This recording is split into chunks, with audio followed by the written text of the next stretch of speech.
370 సీట్లు బీజేపీ సొంతంగా గెలుస్తుంది. ఎన్డీఏకు 400 దాటుతాయి. 100 రోజుల్లో నా 3వ దఫా షురు. ఈసారి 1000 ఏళ్లు గుర్తుండేలా పాలన. 3వ అతిపెద్ద ఆర్థిక వ్యవస్థగా భారత్. దేశానికి బలమైన ప్రతిపక్షం అవసరం. కాంగ్రెస్ ఆ పని చేయదు, ఇతరుల్ని చేయనివ్వదు. ఆ పార్టీకి ఇక తాళమే. దశాబ్దాలు అధికారంలో ఉంది, అంతేకాలం ప్రతిపక్షంలో ఉంటుంది. ఓబీసీలు లేరంటారేంటి, నేనే ఓబీసీని. లోక్సభలో ప్రధాని నరేంద్ర మోడీ అంటూ ఒక వార్తను చూస్తున్నాం. మరి బీసీ కులగణనకు ఒప్పుకోవచ్చు కదా. బీసీ కులగణన పైన మీ స్టాండ్ ఏందో చెప్పాలి కదా భారతీయ జనతా పార్టీది.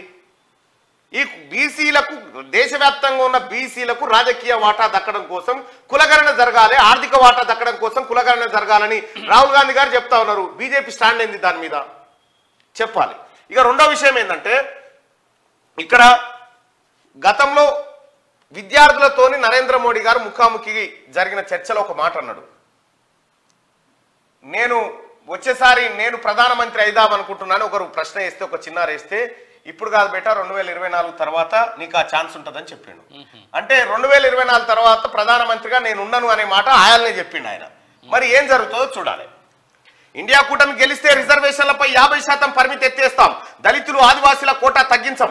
మోడీ ఓట్లు అడిగేటప్పుడే ఓబీసీ, ఆ తర్వాత ఆయన ఓబీసీ కాదు. రాహుల్ గాంధీ ధ్వజం.